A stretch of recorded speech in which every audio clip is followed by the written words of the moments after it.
1. jaanuaril 1940. aastal suleti valitsuse otsusega kõik Saksa koolid. 17. jaanuaril püstitati Jõgeval Eesti külmarekord, –43,5 kraadid Celsiust. 1940. aasta veebruaris esitas NSV Liit maavägede paigutamiseks vajaminevate kapitaalsete püsiehitiste programmi projekti ja nõuti täiendavaid baasialasid Osmussaarele, Saare ja Hiiumaale. 24. veebruaril tähistati vabariigi 22. aastapäeva. Võrreldes eelmiste paraadidega osales sel korral vähem sõjaväelasi. Mitmes linnas ei toodud enam sõjatehnikat välja. Päevalehes ilmus ka teade, et Eesti Vabariigi iseseisvumise 22. aastapäevaks soovis õnne ka Nõukogude Liidu rahvakomissaride nõukogu esimees ja väliskomissar Molotov. 7. märtsil toimus Tartu linna koolivalitsuse korraldusel kõigis linnakoolides Eesti rahudelegatsiooni juhi Jaan Poska mälestamisaktus, mil möödus 20 aastat tema surmast. 15. mail 1940. aastal sõlmiti Moskvas täiendav leping, mille alusel anti NSV Liidu vägedele üle Paldiski linn, 3 saart ja 100 muud objekti. Kokku oli baaside valduses 42 maa-ala kogusuurusega üle 30 000 hektari. Lisaks lubati Eestisse tuua veel 12 diviisi. 23. mail toimus viimane iseseisvusaegne kooli lõpetanute vastuvõtt vabariigi presidendi juures ning kontsert lõpetanutele Estonia kontserdisaalis. 12. juunil okupeeris Nõukogude laevastik Naissaare. 14. juunil algas täielik õhu- ja mereblokaad kogu Baltikumis. Samal päeval oli Soome reisilennuk Kaleva lennunud plaanilisel liinilennu marsruudil Stockholm, Turu, Helsingi, Tallinn. Umbes kell 13.55 startis Kaleva lennunumbriga 1631 Tallinna lennuväljalt tagasi teekonnale Helsingisse. Pardal oli 2 meeskonnaliiget, 7 reisijat ja umbes 270 kilogrammi pagasit. Lennukis oli ka USA diplomaat Henry V. Antheil. Pärast Soomele kursi võtmist lendasid Kaleva kõrvale 2 Nõukogude torpeedopomituslennukit, mis avasid Kaleva pihta umbes 50–100 meetri kauguselt kuulipilduja tule. Kaleva sai tabamuse vasakusse mootorisse ja kukkus mõned kilomeetrid Kerisaarest kirde pool Soome lahte. Kõik pardal olnud hukkusid. Vette kukkumist nägi Eesti sõjaväe vaatluspost Kerisaarel ja kohalikud kalurid. Kalurid sõitsid 3 paadiga sündmuskohale ja korjasid veepinnal õlilegus ulpivaid esemeid ning rahatähti. Kalurite poolt veest üles korjatud raha, asjad ja veel veepinnale hulpima jäänud diplomaatilise posti konfiskeeris ilmunud Nõukogude allveelaeva meeskond relvaähvardusel. Umbes paar minutit enne kella 3 päeval ilmus põhjasuunas Soome hävituslennuk Brewster, et otsida kadunuks jäänud reisilennukit. Hävitaja lendas kukkumiskohast 3 korda üle. Viimasel korral avati Nõukogude Liidu allveelaevalt lõpuks kuulipilduja tuli. Seejärel lendas hävituslennuk tagasi Soome. 16. juunil esitas Nõukogude Liit järjekordse ultimaatumi, ähvardades sõjaga. Ultimaatumis nõuti uue valitsuse moodustamist ja täiendavate Punaarmee üksuste riiki lubamist. Uute nõudmiste kohaselt esitas vabariigi valitsus kohe lahkumispalve, mille vabariigi president Konstantin Päts vastu võttis, astudes ühtlasi viivitamata samme uue valitsuse kujundamiseks. 17. juunil läks kogu Eesti territoorium Nõukogude väeüksuste kontrolli alla ning kindral Johann Laidoner kirjutas alla sellekohasele dokumendile Punaarmee väejuhatusega. Eestis hakkas paiknema kokku üle 115 000 Nõukogude sõduri. Samal päeval pärast Punaarmee sissemarssi Eestisse saadeti Kaitseliidu malevatesse Kaitseliidu ülema raadiogramm, milles kästi kõik kaitseliitlaste käes olevad relvad kokku korjata ja koos malevate ladudes seisvate relvadega sõjaväeladudesse ära anda, millega algas ka Kaitseliidu likvideerimine. 19. juunil saabus Tallinna Andrei Štanov. Kohtumisel vabariigi presidendiga uue peaministri nimetamise ja NSV Liidule sõbraliku valitsuse moodustamise eesmärgil esitatud kandidaadid, õiguskantsler Anton Palvadre või saadik August Rei, olid Andrei Štanovile vastuvõtmatud ja ta soovis näha valitsusjuhi kohal doktor Johannes Vares-Barbarust. 21. juunil vabastas president Konstantin Päts Nõukogude Liidu esindaja Andrei Stanovi ja Nõukogude Liidu sõjajõudude surve all Jüri Uluotsa peaministri ametist ning nimetas uueks valitsusjuhiks Johannes Vares-Barbaruse. Täpselt kell 18.45 õhtul heisati Pika Hermanni torni punane lipp. Lossi rõdul mängis puhkpilliorkester ning oodati uue valitsuse väljakuulutamist. Peale seda jätkus Lossi hoovis püsside väljajagamine töölistest moodustatud korrapidajatele. Ajalehtede sõnul oli 22. juunil linnas rahulik ja näha oli inimesi, kes ära kolisid või jaanipäevaks ettevalmistusi tegid. Pika Hermanni tipus lehvis taas sinimustvalge lipp. Eelmisel õhtul anti ringhäälingu kaudu teada, et töölisühingute keskliit kutsub Tallinna töörahvast kogunema hommikul kell 10 Vabaduse väljakule, et tervitada uut valitsust ja tema poolehoidu avaldada.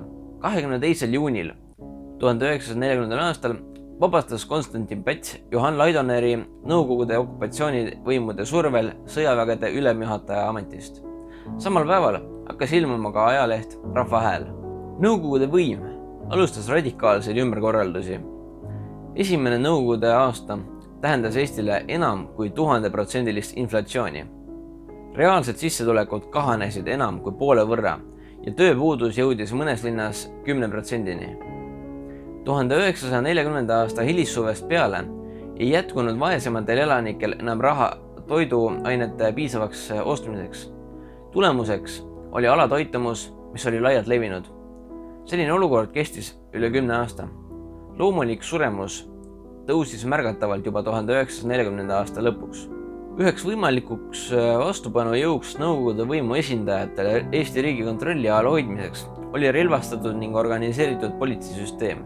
Kuna riigi oma kontrolli alla saamine viidi esimesel perioodil läbi varjatult, siis algas ka Eesti politsei likvideerimine 1940. aasta juunis ja augustis kokku töötanud kollektiivide lõhkumisega ning võimalike vastupanujuhtide, peamiselt siis politseiasutuste juhtide üleviimistega uutele töökohtadele.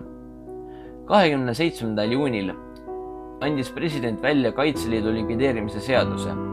Kaitseliidu varad läksid Eestimaa kommunistlikule parteile.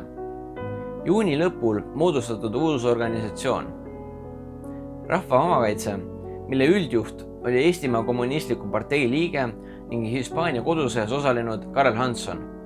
Rahva Omakaitsele jagati välja relvad. 5. juulil andis vabariigi president Rahva Omakaitse seaduse, millega seadustati vabatahtlik töörahva relvastatud organisatsioon. Rahva Omakaitse tegustas kui abipolitsei. 1938. aasta põhiseaduse järgi oli Eestis kahekojaline Riigikogu. Esimene koda oli Riigivolikogu ning teine oli Riiginõukogu. Riiginõukogu viimane istung toimus 19. aprillil 1940. aastal. 8. oktoobril oli plaanitud järgmine, kuid riigipöörde tõttu jäi see ära. 5. juulil andis Varese valitsus korralduse Riigivolikogu uue koosseisu valimiste kohta. Valimistele kandidaatide esitamise tähtajaks seati 10. juuli. Valimiste päevaks määrati 14. ja 15. juuli. 16. juulil 1940. aastal vahistati siseministri abi sisekaitse ülema ülesannetes Harald Habermanni otsuse alusel suur hulk Eesti Vabariigi politseinikke. 19. juulil 1940. aastal küüditati Johann Laidoner koos abikaasaga Venemaale Moskvasse. Väljendades Eesti töötava rahva vaba ja üksmeelset tahet, Riigivolikogu kuulutab välja Nõukogude võimu kehtivaks kogu Eesti maa-alal. Eesti kuulutatakse sotsialistlikuks Nõukogude vabariigiks. Konstantin Päts esitas tagasiastumise avalduse ja 23. juulil vabastas Riigivolikogude ametist. Konstantin Päts arreteeriti 30. juulil 1940. aastal oma Kloostrimetsa talus ja saadeti koos perega Nõukogude Liitu. 6. augustil 1940. aastal esitas Sovjeti administratiiv- ja julgeolekuorganite kontrolli all läbi viidud valimiste tulemusena valitud sovjetimeelne Riigivolikogu delegatsioon Moskvas avalduse Nõukogude Liidu ülemnõukogule, kes võttis Eesti NSV koos Läti NSV ja Leedu NSV Nõukogude sotsialistlike vabariikide liitu vastu. Baltimaad olid täielikult annekteeritud ja inkorporeeritud. 17. augustil 1940. aastal andis Nõukogude Liidu kaitse rahvakomissar Semjon Timošenko direktiivi, mille kohaselt tuli Eesti, Läti ja Leedu sõjavägi reorganiseerida septembri keskpaigaks Punaarmee koosseisus olevateks territoriaallaskurkorpusteks. 29. augustil võttis Eesti NSV rahvakomissaride nõukogude vastu otsuse Eesti rahvavägi ümber kujundada Punaarmee territoriaalseks laskurkorpuseks. Eesti sõjavägi kujundati Punaarmee 22. Eesti territoriaalseks laskurkorpuseks. 25. augustil võttis Riigivolikogu vastu Eesti NSV konstitutsiooni, millega muudeti senine Riigivolikogu ülemnõukoguks. Uuteks kõrgemateks riigivõimuorganiteks said Eesti NSV ülemnõukogu presiidium ja Eesti NSV rahvakomissaride nõukogu. 28. augustil vallandati viimased 170 politseinikku ning politsei asemele loodi Eesti NSV siseasjade rahvakomissariaadi koosseisu kuuluv tööliste talupoegade miilits. 1. septembril lükkas hariduse rahvakomissariaat õppetöö alguse edasi 10. septembrile. 18. septembril hakkas ilmuma Eestimaa Kommunistliku Noorsooühingu häälekandja Noorte Hääl. Eestis loodi esimene kolhoos 22. septembril 1940. aastal. 23. septembril kõrvaldati Tallinnas reaalkooli eest vabadussõjas langenud Tallinna õpetajate ja õpilaste mälesussammas. 25. novembril lasti Eestisse krooni kõrval ka käi peale Nõukogude rublad ja tšervoonetsid. Viimaseid võib nimetada lihtsalt kuldmüntideks. Varem oli Eesti kroon kõrge väärtusega, kuid nüüd määrati kurss naeruväärselt madal. 1 krooni eest sai 1,25 rubla. 1940. aasta suvel oli poodides veel kaupa, kuid rubla tulekuga ostsid Nõukogude sõjaväelased kauplused peaaegu tühjaks. Sõjaväelasi saabus juurde aina rohkem ning kaupa jäi vähemaks.